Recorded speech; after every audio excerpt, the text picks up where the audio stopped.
निर्गमन 20 अध्याय 8 से 10 पद। तू विश्राम दिन को पवित्र मानने के लिए स्मरण रखना। 6 दिन तो तू परिश्रम करके अपना सब कामकाज करना, परंतु 7वां दिन तेरे परमेश्वर यहोवा के लिए विश्राम दिन है। उसमें ना तो तू किसी भांति का कामकाज करना, और ना तेरा बेटा, ना तेरी बेटी, ना तेरा दास, ना तेरी दासी, ना तेरे पशु, ना कोई परदेसी जो तेरे फाटकों के भीतर हो। मसीह में प्रिय भाइयों और बहनों, सबत के दिन को पवित्र रखने के लिए दूसरा, आपको अपने शरीर और हृदय को पवित्र करना है।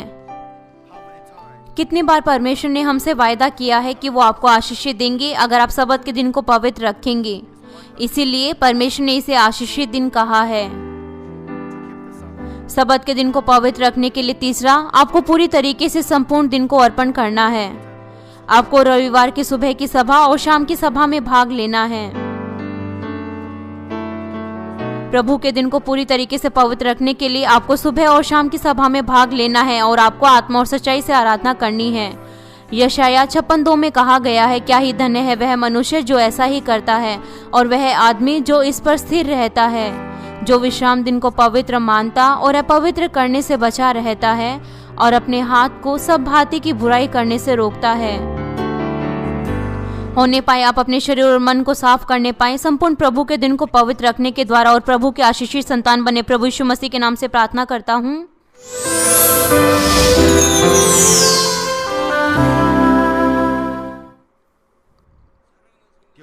मसीह में प्रिय भाइयों और बहनों, यह सबत के दिन को पवित्र रखने की श्रृंखला में तीसरा सत्र है। इस संदेश में पिछले संदेश से लगातार मैं आपको बताऊंगा कि कैसे सबत के दिन को पवित्र रखें। मैंने आपको बताया था कि कोई भी सांसारिक काम ना करें, लेकिन कलीसिया की सभा में भाग लें और परमेश्वर की आराधना करें प्रभु के दिन को पवित्र रखने के लिए, क्योंकि सबत का दिन परमेश्वर को महिमा देने का दिन है और आत्मिक तौर से विश्राम का दिन। लेकिन जिस तरीके से संसार बदल रहा है, बहुत से लोगों को चिंता होती है क्योंकि उन्हें रविवार के दिन भी काम करना पड़ता है। अगर आप सचमुच में प्रभु के दिन को पवित्र मानना चाहते हैं तो हर एक परिस्थितियों में प्रेमी परमेश्वर आपके हृदय को ग्रहण करेंगे और आपके लिए रास्ता खोलने में आपकी मदद करेंगे ताकि आप सबत के दिन को पवित्र मान सकें। अगर आप अपनी बेहतर कोशिश करें कि आप अपनी दी गई परिस्थितियों में परमेश्वर की आराधना करें और विश्वास का परिणाम, तो परमेश्वर आपको यह नहीं कहेंगे कि आपने सबत के दिन का उल्लंघन किया है। लेकिन सचमुच में परमेश्वर क्या चाहते हैं कि आप विश्वास में बढ़ें और अपनी दी गई परिस्थितियों पर आप विजय पाएं। उदाहरण के लिए दानियल और उसके 3 मित्रों के संबंध में, उनको दूसरे देश में निकाला गया, लेकिन फिर भी उन्होंने परमेश्वर की व्यवस्था को माना। उन्होंने परमेश्वर की आज्ञाओं को माना, यहाँ तक कि खाने के बारे में भी, क्योंकि वो सचमुच में परमेश्वर पर विश्वास करते थे और परमेश्वर से प्रेम करते थे। इसलिए इस तरीके की परिस्थितियाँ उनसे कोई संबंध नहीं रखती थी। लेकिन आज के दिनों में जब संसार बहुत ज़्यादा बदल गया है और लोगों के पास अलग अलग परिस्थितियां और अलग अलग विश्वास का परिणाम होता है, इसीलिए प्रेमी परमेश्वर कुछ खास मामलों को स्वीकारते हैं। यहाँ पर आपको एक चीज़ याद रखने की ज़रूरत है कि इस तरीके का न्याय केवल तभी लागू होता है जब आपके हृदय में यह इच्छा होती है कि आप कभी भी सबत के दिन का उल्लंघन नहीं करेंगे। अगर आप इस संदेश को गलत समझते हैं और सबत के दिन का उल्लंघन करता है, तो हो सकता है कि यह आपके लिए एक श्राप बने। जनरल नामान, वो एक गैर यहूदी था, लेकिन वो अपने कोढ़ के रोग से चंगा हुआ क्योंकि उसका हृदय परमेश्वर के द्वारा पहचाना गया। जब वो परमेश्वर की सामर्थ्य के द्वारा चंगा हुआ, अपने देश जाने से पहले उसने एलिशा से पूछा। दूसरा राजा 5 अध्याय 17-18 पद कहता है, तब नामान ने कहा, अच्छा तो तेरे दास को 2 खच्चर मिट्टी मिले, क्योंकि आगे को तेरा दास यहोवा को छोड़ और किसी ईश्वर को होम बलि व मेल बलि ना चढ़ाएगा। एक बात तो यहोवा तेरे दास के लिए क्षमा करे कि जब मेरा स्वामी रिमोन के भवन में दंडवत करने को चाहे और वह मेरे हाथ का सहारा ले और यो मुझे भी रिमोन के भवन में दंडवत करनी पड़े, तब यहोवा तेरे दास का यह काम क्षमा करे कि मैं रिमोन के भवन में दंडवत करूं।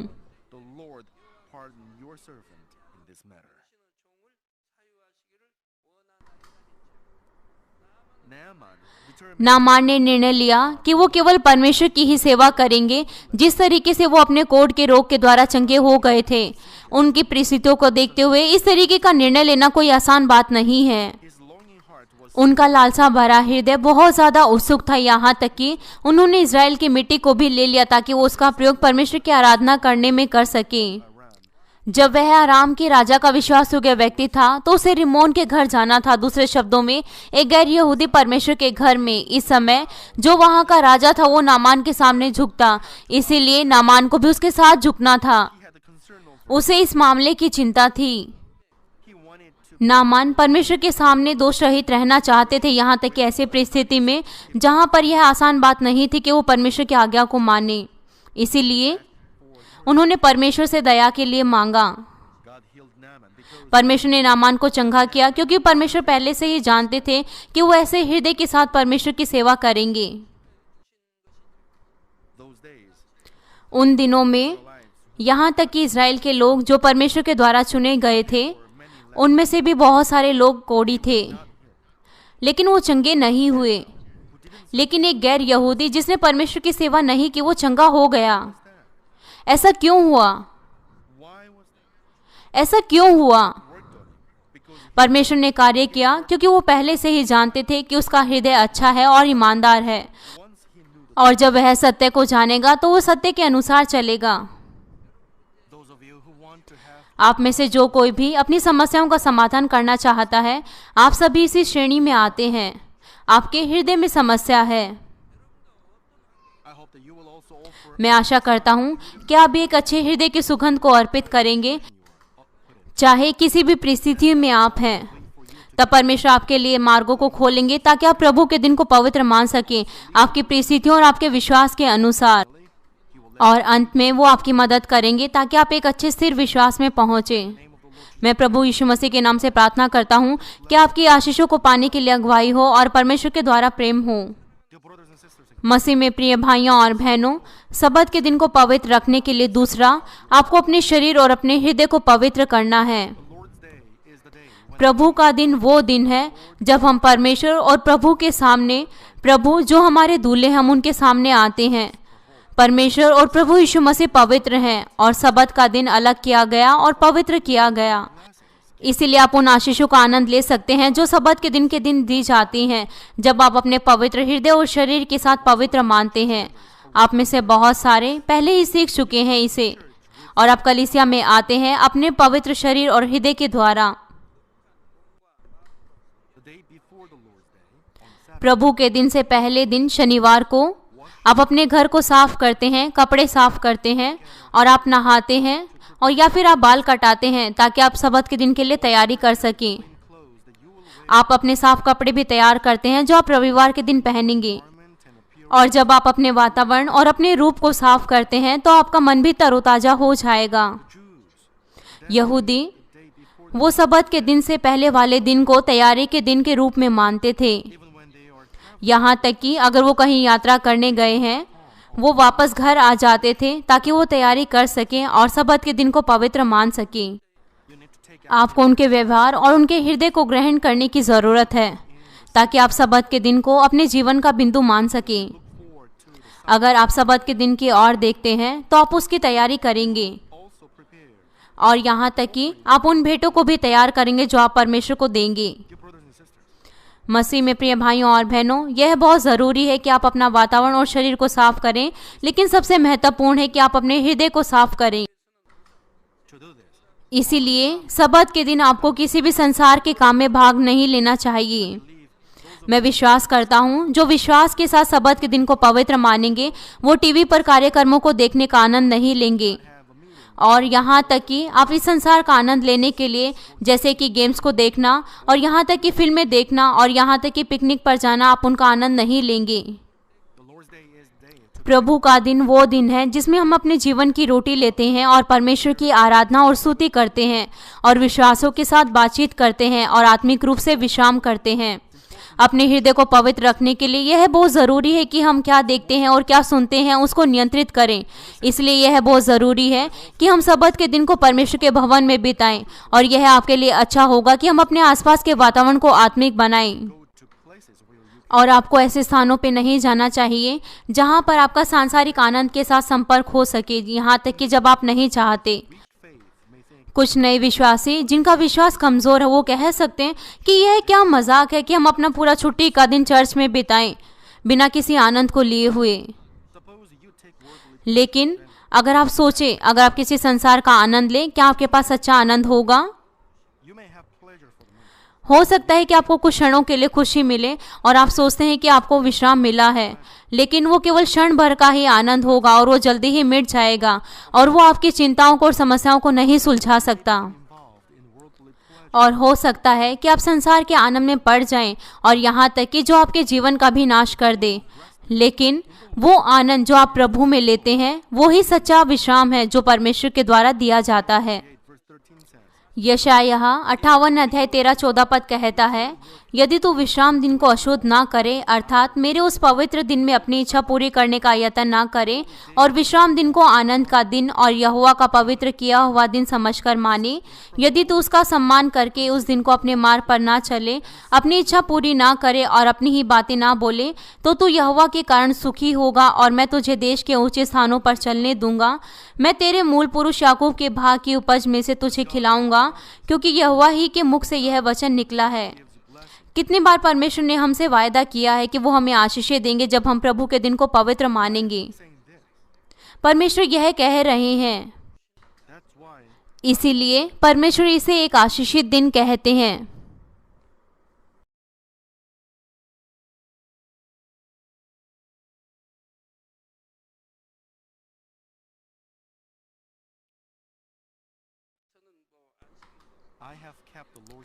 मैंने प्रभु के दिन को पूरी तरीके से पवित्र रखा। जब से मैं एक नया विश्वासी था, प्रभु के दिन को पवित्र रखना उनके वचनों के अनुसार यह मेरे लिए आनंद था। मैंने एक अच्छी आदत बनाई और यह बहुत अच्छा था। उदाहरण के लिए, मैंने सभी चीज़ें पहले से ही प्रभु के दिन के लिए तैयार की।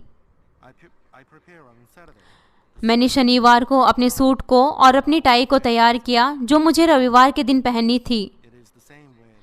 इसी तरीके से नीचे पहनने वाले कपड़े और जुराबों को भी। और जब मैं रविवार के दिन उठता था, मैं नहाता था और मैं साफ कपड़े पहनता था जो मैंने शनिवार के दिन को तैयार किए थे। मैंने कभी भी इसे नहीं छोड़ा।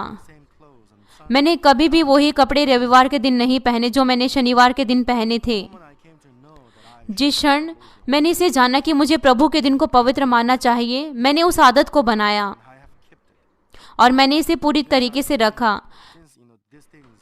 इस तरीके से ये मेरी आदत बनी और फिर ये मेरे व्यवहार में आई।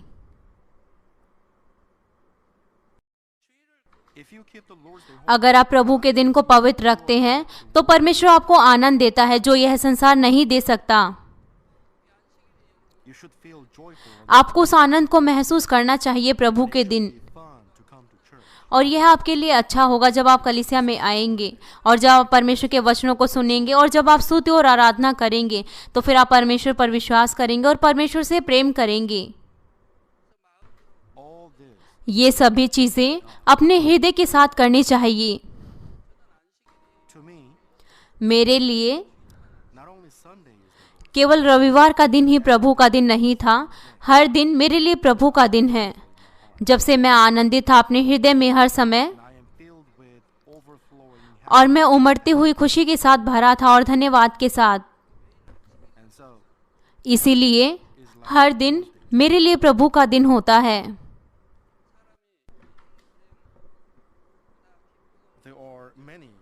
ऐसे बहुत से लोग हैं जो दर्द, अकेलेपन और उदासी से घिरे हुए हैं। कि यह उन पर निर्भर नहीं है कि वो किस तरीके से अपने हृदय को नियंत्रित करते हैं। इसलिए परमेश्वर हमसे कहते हैं कि आंखों की अभिलाषा, शरीर की अभिलाषा और जीविका के घमंड को दूर करें। जब आप पहले इन्हें दूर करेंगे तो आप हमेशा आनंदित रह सकते हैं और बिना रुके प्रार्थना कर सकते हैं और हर एक स्थिति में धन्यवाद दे सकते हैं। मैंने आपको सिखाया है कि क्या करें। जिस हद तक आप संसार की चीज़ों को दूर करते हैं, परमेश्वर आपके हृदय में आनंद देते हैं। वो आनंद जो आप संसार की चीजों से लेते हैं वो कुछ ही पलों का है, लेकिन जब आप इसे दूर करते हैं तो सच्चा आनंद स्वर्ग की ओर से आता है। वो सच्चा आनंद और खुशी आपके हृदय में आती है और कोई भी उसे आपसे दूर नहीं कर सकता।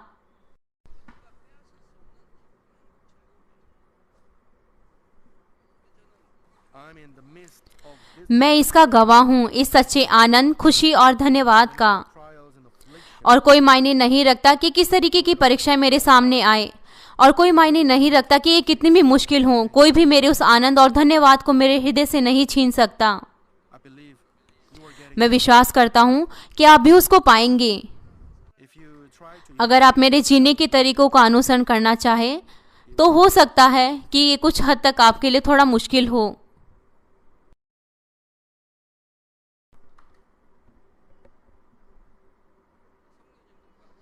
भाइयों और बहनों, निश्चित तौर से मैं आपके साथ खाना खा सकता हूँ, मैं आपके साथ आनंदित होकर बातचीत कर सकता हूँ,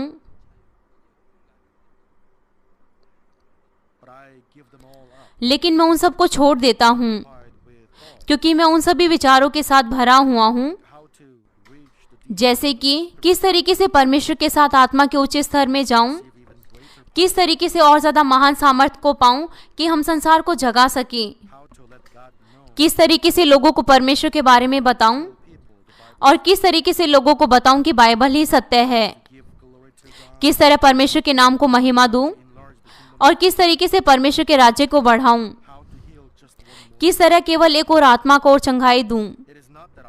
यह ऐसा नहीं है कि मैं उनको चंगाई नहीं दे सकता। अगर आप पश्चाताप करें और परमेश्वर के वचनों के अनुसार जिए तो ऐसी कोई बीमारी नहीं है जो चंगी नहीं हो सकती। मेरा हृदय ऐसे विचारों के साथ भरा हुआ है कि किस तरीके से लोगों को सिखाऊं कि वो पाप ना करें। मेरे हृदय में परमेश्वर का राज्य है और यहाँ तक कि जब मैं अकेला होता हूँ मैं खुश होता हूँ। मैं अपना सारा समय अपने कमरे में अकेले बिताता हूँ और मैं खुश होता हूँ।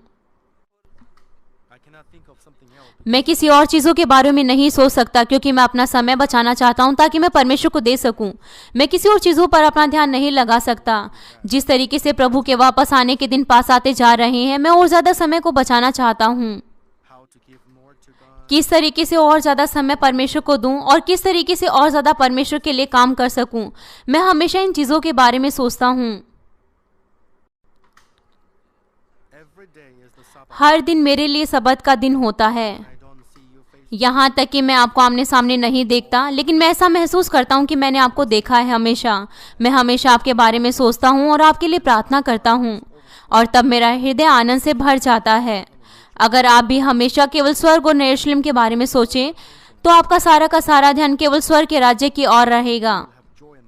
तब आपके हृदय में सच्चा आनंद और खुशी होगी और ज़्यादा खुशी आपके हृदय में आएगी। हर दिन आपके लिए अच्छा होगा।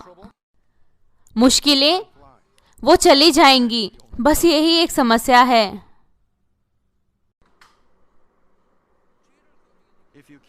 जब आप प्रभु के दिन को पवित्र रखते हैं तो परमेश्वर आपको आनंद देता है जो यह संसार नहीं दे सकता। जब आप सब्त के दिन परमेश्वर के वचनों को सुनते हैं और स्तुति और आराधना करते हैं तो परमेश्वर आपके आत्मा की समस्याओं को सुलझा देते हैं। वो आपके जीवन को आशीषित करते हैं। हमारा शरीर और हमारा मन सच्चा विश्राम पा सकता है केवल तब जब परमेश्वर हमारे जीवन, स्वास्थ्य, बच्चे और हमारे कार्यों की जिम्मेवारी लेते हैं। जब आप सब्त के दिन को पवित्र रखते हैं तो आपके पास सच्चा आनंद होगा और आपके पुनरुत्थान की आशा बढ़ जाएगी और आपके पास स्वर्ग के राज्य की आशा होगी। मैं आशा करता हूँ कि जो नए विश्वासी हैं वो भी इस आनंद का अनुभव करेंगे। पवित्र हृदय के साथ सब्त के दिन को पवित्र मानने के लिए आपको अपने हृदय से कोई बुराई नहीं करनी चाहिए। यशायाह 1 अध्याय उसका 13 पद कहता है, व्यर्थ अनबलि फिर मत लाओ, धूप से मुझे घृणा है। नए चांद और विश्राम दिन का मानना और सभाओं का प्रचार करना यह मुझे बुरा लगता है। महासभा के साथ ही साथ अनर्थ काम करना मुझसे सहा नहीं जाता। परमेश्वर कहते हैं वो उन बुरे लोगों को नहीं सह सकते जो बुराई करते हैं, यहाँ तक कि वो अपने आप को परमेश्वर की संतान कहते हैं और परमेश्वर के लोग कहते हैं। मैं इसे नहीं समझ पाता, जब इस कलीसिया के लोग पाप करते हैं तो यह मुझे बहुत मुश्किल बनाता है। When I know जब मुझे ये पता चलता है कि वो लोग पाप कर रहे हैं तो यह सहना थोड़ा मुश्किल होता है। I feel sorry. मैं उनके लिए बहुत क्षमा महसूस करता हूँ और मेरे लिए हमेशा उनके लिए चिंता मेरे हृदय में होती है। क्या होगा अगर वो नरक चले जाएंगे? क्या होगा अगर उनका मसीह जीवन बेकार हो जाएगा? It has become my mourning. ये मेरे लिए हमेशा शोक का कारण बनता है। Those who don't change in the past, वो जो अभी तक नहीं बदले समय के गुजरते हुए, वो जिनका हृदय अभी नहीं बदला, even though I give them smile, हालांकि जब भी मैं उनसे मिला मैं उन्हें देखकर हमेशा खुश हुआ। मेरा हृदय उनके लिए हमेशा जलता रहता है। क्यों वो अपने समय को व्यर्थ में बिता रहे हैं? happy will they be? कितनी ज़्यादा वो खुश होंगे अगर वो मेहनत से बदल जाएंगे और आत्मा और संपूर्ण आत्मा में आएंगे। वो बहुत ऐसे आशीषें पाएंगे और वो बहुत ज़्यादा स्वस्थ होंगे और यरूशलेम के पास आएंगे।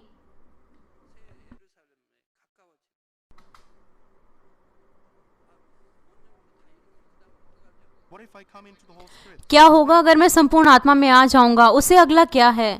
तब मैं आपको बताऊंगा, यहाँ तक कि उन गहराई की बातों को। I told you already how मैंने आपको पहले से ही बताया है कि हर एक चीज़ों को किस तरीके से कुछ नहीं में बदले जब हम संपूर्ण आत्मा में आ जाते हैं और एक नई आत्मा में आए।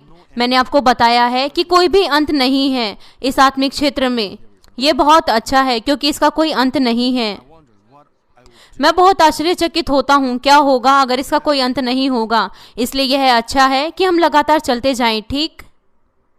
even though you may be attending हो सकता है कि आप आराधना सभाओं में भाग लें या फिर किसी पवित्र सभाओं में भाग लें। अगर आपके पास झगड़ा होता है या आप गुस्सा करते हैं तो यह परमेश्वर को दुख देता है। और यहाँ तक कि आप सबत के दिन को टूटे हृदय के साथ देते हैं क्योंकि संसार की चिंताओं के कारण, तो फिर परमेश्वर आपकी आराधना को खुशी से ग्रहण नहीं करेंगे। इसीलिए आपको खुशी के साथ और धन्यवाद के साथ सबत के दिन को पवित्र मानना है। even though you are यहाँ तक कि आप किसी मुश्किल परिस्थितियों में हैं, उस स्थिति में भी आपको खुश रहना है और धन्यवाद देना है विश्वास के द्वारा। thankful and joyful. कितना ज़्यादा धन्यवादी और आप आनंदित होंगे यह सोचकर कि आप बचाए गए हैं। तब परमेश्वर आपके लिए हर एक असंभव चीज़ों को संभव और हर एक परिस्थितियों को बदल देंगे।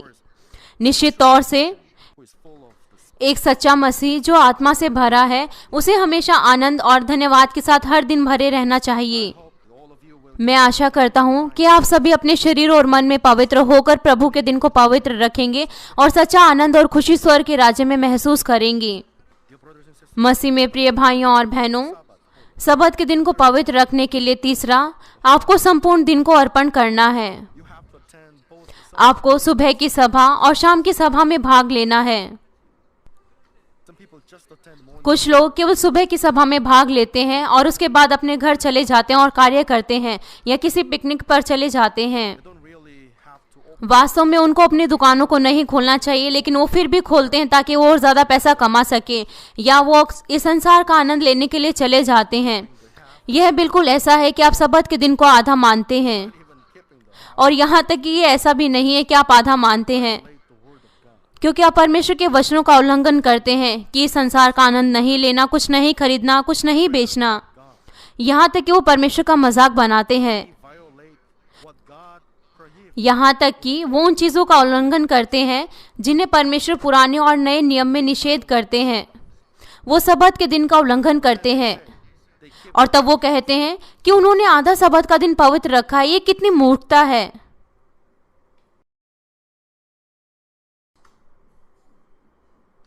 We cannot say it is हम नहीं कह सकते कि यह पूरा है जब आप उन चीज़ों को करते हैं जिन्हें आपको मना किया जाता है। यहाँ तक कि आप प्रभु के दिन का उल्लंघन करते हैं। even today.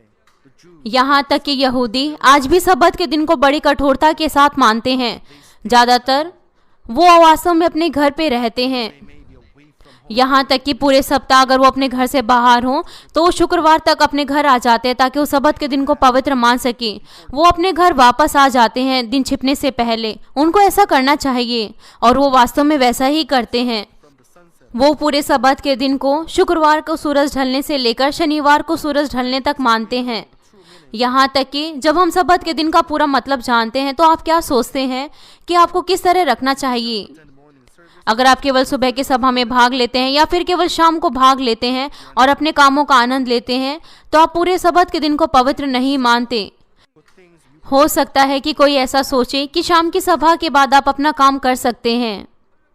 even if you attend both यहाँ तक कि आप दोनों सभाओं में भाग लें, हम नहीं कह सकते कि आपने संपूर्ण दिन प्रभु को दिया है day with a जब तक आप अपना बचा हुआ दिन पवित्र हृदय के साथ ना अर्पण करें। अगर आप उसके बारे में सोचते हैं कि आपको कार्य करना चाहिए या आनंद लेना चाहिए सभा के बाद, तो हो सकता है कि आप सभा के दौरान ऊँघें या फिर सो जाएं। इसीलिए प्रभु के दिन को पवित्र रखने के लिए आपको रविवार की सुबह की सभा और शाम की सभा में भाग लेना चाहिए और आपको आत्मा और सच्चाई से परमेश्वर की आराधना करना चाहिए। क्या होगा अगर आप उन कामों को करेंगे जो परमेश्वर रविवार के दिन उन कामों को मना करते हैं? अगर आप करेंगे तो इसका मतलब है कि आप सबत के दिन का उल्लंघन कर रहे हैं। if you daydream or fall asleep क्या होगा अगर आप सभा के समय में सो जाएं और दिन में सपने देखें? इसका मतलब है कि आपने वास्तव में परमेश्वर की आराधना नहीं की। हम नहीं कह सकते कि आपने सबत के दिन को पवित्र रखा है। अगर आप ऊँघे परमेश्वर के भवन में या आपके पास कुछ और विचार हों और अगर आप परमेश्वर के वचनों पर ध्यान नहीं देते, तो आप कैसे कह सकते कि मैंने प्रभु के दिन को पवित्र रखा है? आप आसमान की ओर नहीं देखते क्योंकि आप दोषी महसूस करते हैं। suppose you fell asleep while some सोचिए, अगर आप किसी से बात करते समय सो जाएं या फिर ऊँघे, क्या यह एक अभद्र व्यवहार नहीं है? if you do this before अगर आप ऐसा परमेश्वर के सामने करेंगे, यह सचमुच में बहुत ज़्यादा अभद्र व्यवहार है। यह आपके लिए सचमुच में पछताना होगा अगर आप आत्मा से परमेश्वर की आराधना और स्तुति नहीं करते, क्योंकि इसके बजाय आप घर पर रह सकते थे और आराम कर सकते थे। जब आप एक बार कलीसिया में होते और परमेश्वर के वचनों का पालन करते हैं, तो आपको हर एक आशीषों को पाना चाहिए जो आपको सबत के दिन मिलती है, अपने पूरे हृदय से परमेश्वर की आराधना करने के द्वारा। of course निश्चित तौर से even though यहाँ तक कि worship God अगर आप परमेश्वर की आराधना आत्मा और सच्चाई से नहीं कर सकते, and not तो यह अच्छा होगा कि आप कलीसिया में ना आए और सबत के दिन का उल्लंघन करें। then here let us think तो यहाँ पर आइए सोचें कि किस तरीके का हमारा व्यवहार होना चाहिए जब हम परमेश्वर की आराधना करते हैं। पहला, परमेश्वर की आत्मा और सच्चाई से आराधना करने के लिए हमें लेट नहीं होना चाहिए। आपको कम से कम 10 या 20 मिनट पहले सभा में आना चाहिए ताकि आप अपने आप को तैयार कर सकें। जब एक बार सभा शुरू हो जाती है, आपको हर एक कार्यक्रमों में भाग लेना है जब तक वह प्रभु की प्रार्थना के द्वारा या फिर आशीर्वाद वचन के द्वारा समाप्त नहीं हो जाती। आपको बीच में अपनी सीट को नहीं छोड़ना चाहिए। निश्चित तौर से यह उनसे अलग हटके है जो स्वयंसेवी होकर अपना कार्य करते हैं। some people who should कुछ लोग हैं जिन्हें किसी कारण से अपनी सीटों को छोड़ना पड़ता है, जैसे कि लोगों को गिनना या फिर लोगों की अगुवाई करने के लिए।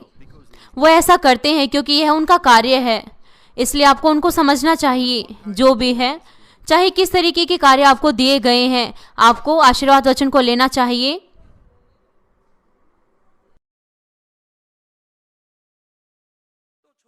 also और यह भी कि आपको वचनों पर ध्यान देना है, बिना किसी सपनों के और बिना ऊँगे हुए। आपको प्रार्थना करने के समय प्रार्थना करनी चाहिए और जब आप परमेश्वर की स्तुति करते हैं तो आपको अपने हृदय को उन शब्दों में देना है। and you shouldn't come और आपको परमेश्वर के सामने खाली हाथ नहीं आना चाहिए। आपको कुछ भेंटों को तैयार करना चाहिए पहले से ही और फिर वो आनंद के साथ परमेश्वर को देना चाहिए। you can offer to God अगर आपके पास साफ रूप है तो हो सकता है कि आप और ज़्यादा अच्छी सुगंध परमेश्वर को दे सके। उदाहरण के लिए, ticket before God to take सभा के समय परमेश्वर के सामने आपको अपने सिर से टोपी को उतारना चाहिए। of course there is none of you निश्चित तौर से ऐसा कोई भी नहीं है जो अपने सिर पर टोपी रखता है, लेकिन कुछ लोग अपने सिर पर कुछ रखते हैं। हो सकता है कि कोई मेडिकल कारण हो, put on a hat to cover a part of you लेकिन कुछ लोग अपने शरीर के किसी भाग को ढकने के लिए उसे पहनते हैं। आपको उन लोगों को समझना चाहिए। बस सोचे, ओ उसने टोपी को पहन रखा है, कोई ना कोई कारण होगा। आपको ऐसा नहीं सोचना चाहिए कि क्यों उसने उस टोपी को पहना है। आपको उसका न्याय नहीं करना चाहिए। आपको भलाई में सोचना है। और यह भी परमेश्वर और ज़्यादा खुश होंगे अगर आप ऐसे कपड़े पहनेंगे जैसे कि स्वर्ग के राज्य की तरह, that pleases God और जो परमेश्वर को और ज़्यादा खुश करते हैं। one thing you have to एक चीज़ जो आपको सोचना है वो यह है कि आपको परमेश्वर के भवन को बहुत कीमती समझना है। Leviticus chapter लेवी व्यवस्था 26 अध्याय उसका 2 पद कहता है, तुम मेरे विश्राम दिनों का पालन करना और मेरे पवित्र स्थान का भय मानना, मैं यहोवा हूँ। the sanctuary परमेश्वर का भवन बहुत पवित्र स्थान है। बाइबल में आप इसे देख सकते हैं कि इज़राइल के लोगों ने इसे एक शिष्टाचार कहा, जिस तरीके से आज हम परमेश्वर का भवन कहते हैं।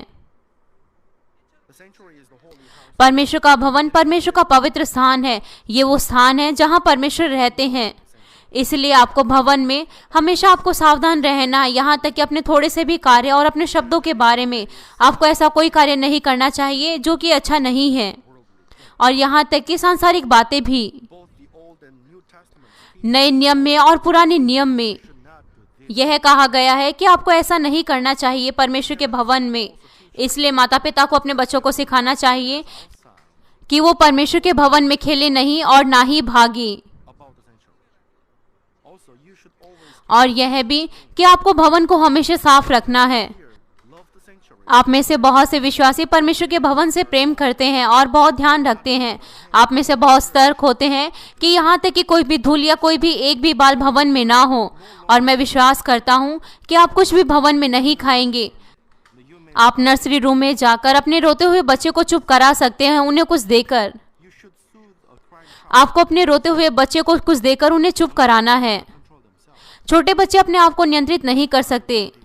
वो रोते हैं जब उन्हें कुछ चाहता है। Giving some snacks. उन्हें चुप कराने के लिए हम कुछ स्नैक्स दे सकते हैं। Give snacks to परमेश्वर ऐसा नहीं कहेंगे कि आपने अपने बच्चे को स्नैक्स दिया है परमेश्वर के भवन में। other sanctuaries. लेकिन परमेश्वर के भवन में हमें वहां पर कुछ भी नहीं खाना चाहिए। मुख्य तौर से आराधना सभा के दौरान हमें यह अधिकार नहीं है कि हम कुछ भी खाएं और पिए परमेश्वर की आराधना करते समय। Have food or कृपया करके आप डाइनिंग क्षेत्र में जाकर वहां जाकर खाना खा सकते हैं ताकि आप परमेश्वर के भवन को साफ रख सकें। some of you turn yourself. आप में से कुछ अपने मोबाइल फ़ोन को ऑन रखते हैं और उसे वाइब्रेशन पे रखते हैं, और जब कोई संदेश आता है आप उसे पढ़ते हैं और उसका उत्तर भेजते हैं। आपको ऐसा नहीं करना चाहिए।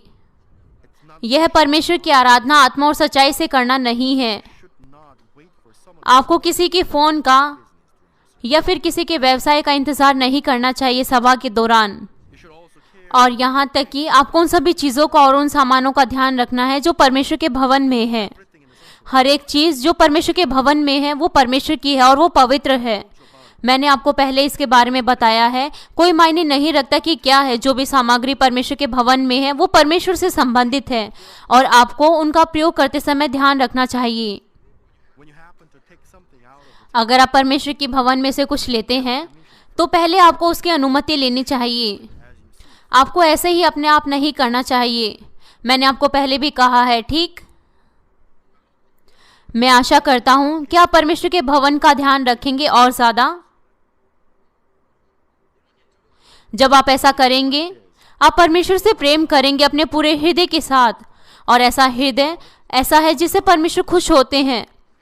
हम जल्दी ही कनान सेंचुरी में जाएंगे। मैं आपसे प्रार्थना करता हूँ कि आप एक ऐसा उदाहरण स्थापित करें ताकि जो भी कोई परमेश्वर के भवन को देखे वो परमेश्वर की उपस्थिति को और स्वर्ग के राज्य को देख सके। जितना ज़्यादा परमेश्वर से प्रेम करेंगे और उतना ही ज़्यादा परमेश्वर से डरेंगे। अगर कहें आप परमेश्वर पर 100% भरोसा करते हैं और परमेश्वर आप पर 100% भरोसा करते हैं, can you say, क्या आप कह सकते हैं कि जब मैं परमेश्वर पर 100% भरोसा करता हूँ और जब परमेश्वर मुझ पर 100% भरोसा करते हैं और मैं हर किसी से ज़्यादा परमेश्वर से प्रेम पाता हूँ तो मैं इन चीज़ों को कर सकता हूँ? क्या आप कह सकते हैं? नहीं। अगर आप सचमुच में परमेश्वर से प्रेम करते हैं तो आप कम से कम परमेश्वर की आज्ञा मानेंगे, और यह परमेश्वर का प्रेम है कि आपको परमेश्वर के सामने सभ्य नहीं बनना चाहिए। there is a wife and husband. एक पति और पत्नी होते हैं जो सचमुच में ऐसे हैं। They love each other so much. वो एक दूसरे से बहुत ज़्यादा प्रेम करते हैं, Each other rough. इसलिए वो एक दूसरे से ऐसे ही रफली बातें करते हैं। Well, it couldn't be even. अगर 30 साल पहले का समय होता तो यहाँ तक कि हम ऐसा सोच भी नहीं सकते थे। Nowadays, however, आजकल के दिनों में जो भी है, there are many couples like that. ऐसे बहुत से जोड़े हैं जो ऐसे काम करते हैं। अब कृपया करके मुझे सुनिए। No matter how good terms you are on, कोई मायने नहीं रखता कि कितने ज़्यादा अच्छे आप अपने जीवन साथी के साथ हैं, only because you love him so much. क्योंकि आप उसे बहुत ज़्यादा प्रेम करते हैं। क्या आप उसे कह सकते हैं, To me. हनी कृपया करके वो मुझे दे दीजिए? Well, I won't say this. मैं आपको यह कहना चाहता हूँ, अगर आप 30 साल पहले, 40 साल पहले, 50 साल पहले प्रेम करते But the truth is, it doesn't. लेकिन सत्य यह है कि ऐसा नहीं है। The love that doesn't change. ऐसा प्रेम जो कभी नहीं बदलता, वो सचमुच में हृदय के साथ आता है। हृदय से वो प्रेम आता है। Together with your spouse because you cannot आप अपने पति और पत्नी के साथ रहते हैं क्योंकि आप उनकी मदद नहीं कर सकते। with your husband and wife. आप अपने पति और पत्नी के साथ रहते हैं केवल अपने बच्चों के कारण। You live with him or her. आप उसके साथ रहते हैं क्योंकि आप उसे तलाक नहीं दे सकते। It will be so great if यह आपके लिए बहुत अच्छा होगा कि आपका प्रेम कभी बदले नहीं। the love doesn't change. It is so अगर आपका प्रेम कभी बदलेगा नहीं तो यह आपके लिए बहुत अच्छा होगा जो भी है। cases. It doesn't last long. लेकिन बहुत से मामलों में ऐसा होता नहीं है और ज़्यादा लंबे समय तक नहीं चलता।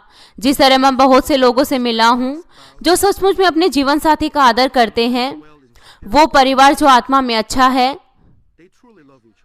वो सचमुच में एक दूसरे से प्रेम करते हैं। ऐसे बहुत से परिवार के सदस्य हैं आजकल इस कलीसिया में। ऐसा संभव है क्योंकि वो सत्य में बदल गए हैं। Can be allowed because क्या आप ऐसा व्यवहार करेंगे जिनसे आप बहुत ज़्यादा प्रेम करते हैं?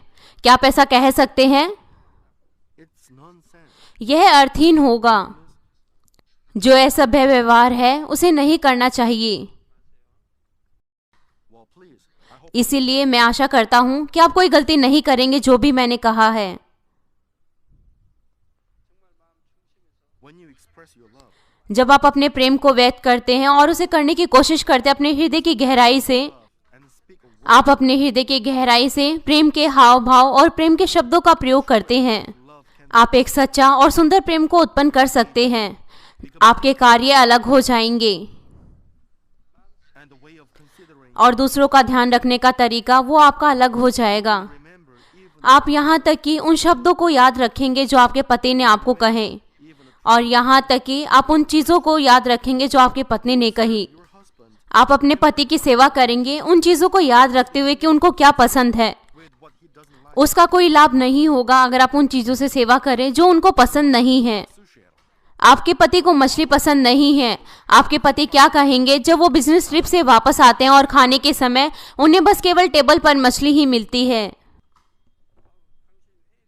You should prepare such आपको उन चीज़ों को तभी बनाना चाहिए जब आपके पति उनको पसंद करें। अब आपके पति आपको क्या कहेंगे?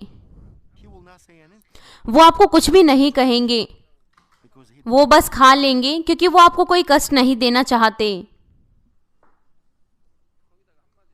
but then you ask him how he likes तब आप उनसे पूछेंगे कि उनको क्या पसंद है। well, he told वो आपको पहले ही बता चुके हैं कि उनको ये पसंद नहीं है, और आप फिर भी मेज पर उन्हीं चीज़ों को रखते हैं और फिर उनसे पूछते हैं कि क्या उनको पसंद है। ये बस केवल एक उदाहरण है। true service अच्छी तरीके से सेवा करने का मतलब दूसरों के हृदय को ध्यान में रखते हुए उनकी सेवा करने, इसी तरीके से परमेश्वर के साथ भी है। आपको परमेश्वर की अच्छे से सेवा करनी है, इस चीज़ को जानते हुए कि किस चीज़ से परमेश्वर खुश होते हैं। आप परमेश्वर की सेवा नहीं करते क्योंकि आप उनके हृदय के बारे में ज़्यादा नहीं जानते, him correctly लेकिन आपको उनको अच्छे से जानना है और तब उनकी आज्ञाओं का पालन करना है और उनकी सेवा करनी है। जब आप सबत के दिन को पवित्र रखते हैं तो आपको इस तरीके से पवित्र रखना है जिससे परमेश्वर प्रसन्न होते हैं। पुराने नियम में और नए नियम में परमेश्वर की इच्छा हमसे यह थी कि हम अपने पूरे हृदय के साथ उनकी सेवा करें। वो हमसे चाहते हैं कि हम उनकी आज्ञाओं का पालन करें। जब हम आज्ञा का पालन करेंगे तो आशीषें आएंगी। मसीह में प्रिय भाइयों और बहनों, हमारे जीवन का मालिक हमारा प्रभु है, because he is क्योंकि वो ही केवल एक है जिन्होंने हमें मृत्यु से बचाया और हमें अनंत जीवन दिया। our life belongs to the Lord. हमारा जीवन प्रभु से संबंधित है और निश्चित तौर से हमारा समय, स्वास्थ्य और धन सब कुछ प्रभु से संबंधित है। जिस तरीके से आपने निर्णय लिया कि आप अपना संपूर्ण दशांश देंगे, तो आप क्यों अपना निर्णय नहीं लेते कि आप अपना धन, समय, स्वास्थ्य सब कुछ प्रभु को देंगे, कम से कम प्रभु के दिन पर? यह आपके लिए अच्छा होगा। यह केवल आप रविवार के दिन ही नहीं बल्कि सोमवार से शनिवार तक करें, लेकिन जो भी है मैं आशा करता हूँ कि आप कम से कम रविवार के दिन ऐसा करेंगे। Then it's not difficult at तब यह आपके लिए मुश्किल नहीं होगा कि आप सबत के दिन को पवित्र रखें। the Lord that you will have मैं प्रभु के नाम में प्रार्थना करता हूँ कि आपके पास ऐसा निर्णय होगा और आप अपना सब कुछ प्रभु को देंगे और आप बहुतायत से आशीषें पाएंगे। मसीह में प्रिय भाइयों और बहनों, हमारे पास रविवार की सुबह की सभा में समय होता है कि हम अपने बीते हुए सप्ताह पर नजर डालें और अपनी गलत की हुई चीजों के लिए पश्चाताप करें। may not keep your कभी कभार आप अपने हृदय को नहीं रखते और कुछ असत्य की चीजों को करते हैं। जब हम इस संसार में 6 दिन के लिए जीते हैं, तो भी जब भी हम अपने पापों का अंगीकार करते परमेश्वर के सामने और पश्चाताप करते हैं, तो वो प्रभु के लहू के द्वारा आपके पापों को साफ करेंगे। तब वो आपको साबित करेंगे कि आपको उस दुष्शत्रु शैतान से कोई संबंधित नहीं है जो संसार पर राज्य करता है, और स्वर्ग के नागरिक होने के नाते परमेश्वर की संतान के रूप में अलग करेंगे। वो प्रभु की बाहों में आपको सुरक्षा देंगे जो भी दुष्शत्रु शैतान कार्य करता है उनसे। और रविवार की सुबह की सभा आशीर्वाद वचन के साथ समाप्त होती है। रविवार के दिन को पवित्र रखने और इस आशीर्वाद वचन के लेने के द्वारा आप सुरक्षा में और आशीषों में रह सकते हैं उस पूरे सप्ताह। इसी तरीके से सब्बात का दिन वह दिन है जिस दिन हम अपनी आत्मा में ताजा होते हैं और अगले सप्ताह के लिए तैयारी करते हैं। अगर परमेश्वर का वचन हम में कुछ हद तक कमजोर है, we can keep it in mind. हम इसे दोबारा से अपने मन में रख सकते हैं और इसके अनुसार जी सकते हैं।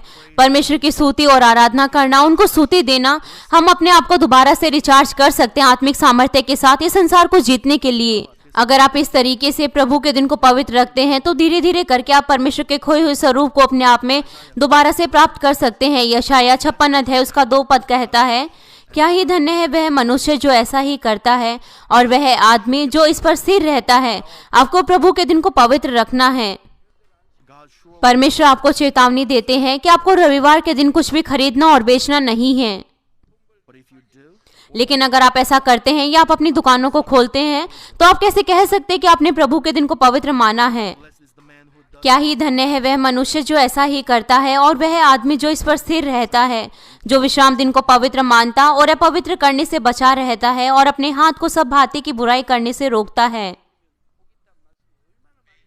होने पाए प्रभु के दिन को पवित्र रखने के द्वारा आप अपने मन और अपने हृदय को पवित्र करें और परमेश्वर की आशीषित संतान बने।